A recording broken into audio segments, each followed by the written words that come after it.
This is my very first video lesson this year, so please bear with me if it's a little weird or strange, but I think we'll be okay.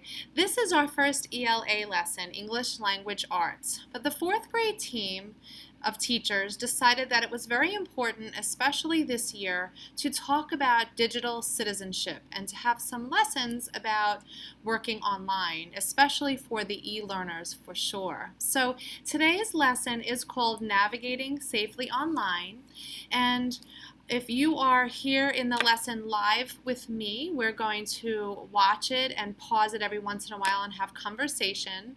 If you were not able to attend the live lesson and you are just watching this recorded video, I'm going to be asking you to pause the video every once in a while to think about the questions I'm posing to you. And if you have a parent or a sibling around and you want to chat with them during that time, that's fine, but you don't have to. Okay, so let's talk about navigating safely online. This is actually a lesson from our Making Meaning curriculum. A lot of you are used to using that with your other teachers, and so you're going to be seeing me looking back at some of the lesson that I have written down here, that's down here. So let's talk about online learning. What kinds of things do you like to do online? So at this point, you're going to pause and think about that. What do you like to do online? Okay, and we're back. Digital citizenship. Just as you need to be responsible citizens in real life by following rules and treating people well, you also need to be responsible citizens when you're online. When you go online to connect with people or find information, you are participating in a kind of community. Just like if we were in the classroom together physically in the building, we would be calling it our classroom community, okay? Being responsible and making good choices in this community is known as being a good digital citizen. One way to be a good digital citizen is to be following certain safety rules.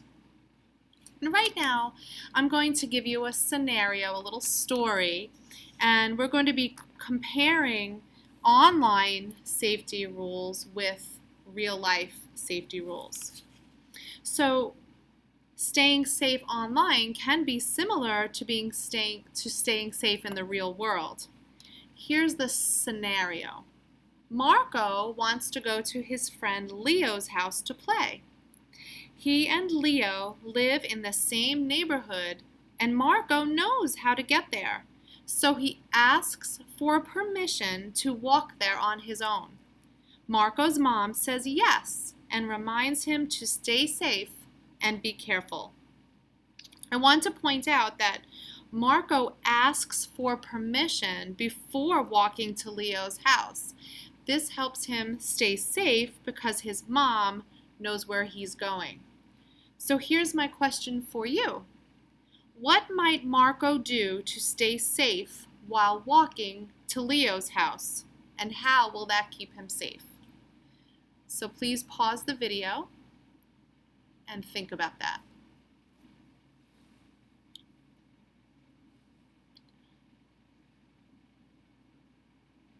Okay, so we're back. So I'd like to point out to you that there are countless number of websites on the internet. It is important to know what to look for and what to avoid, what to not go near. Just as it is important to know where to turn when walking to a friend's house, it is important to know which websites are safe to visit and which ones should be avoided. Just as you would not share private information with people you do not know on a walk to a friend's house, it is important you do not share private information with people you do not know online. I want to point out again, just as you would tell an adult if you noticed anything suspicious on a walk, it is important to tell an adult if you notice anything suspicious online.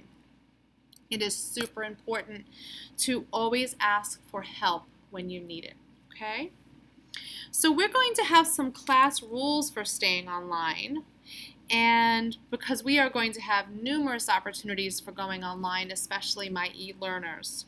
I have a chart called Our Digital Citizenship Contract, and I'm going to show it to you now, and then I'm going to read through it. Our Digital Citizenship Contract. Okay. The first one says, we will get permission before going online. Now, of course, you go online every day with school and you may not need that permission for school, but other times it's a good idea to have an agreement with your family of what is expected. The second one says, we will ask the teacher or responsible adult before going to an unknown website. Very important. The third one says, we will ask the teacher or a responsible adult for help if we come across any information that is confusing or makes us uncomfortable. Very important. The adults in your life are here for you. That's our jobs, to be taking care of you. So please come and see us or talk to us. Then it says, we will ask the teacher or a responsible adult before downloading anything from the internet. This is very important because when you download information or download a file or anything, it could damage your computer. I think moms and dads might not enjoy that, so definitely make sure it's okay. Then it says, we will ignore advertisements and pop-ups. Sometimes when you're in a website, they'll have ads come up or pop-ups. They're not for you to click on or anything. You should ignore them and don't do anything with them. Then it says, we will leave computer and search settings alone. Definitely don't change anything on the computer unless you are the tech guru in your house and you have an agreement that your parents trust you and know what you're doing, but normally you will not be changing settings on a computer. And finally, it says, we will follow all school computer rules, and the specific rules will come at another time. Okay? So, that was a lot, right? Why do you think that asking a teacher or responsible adult before going to an unknown website is important? So before you pause, I'll repeat that again. Why do you think asking a teacher or a responsible adult before going to an unknown website is important? You can pause it now.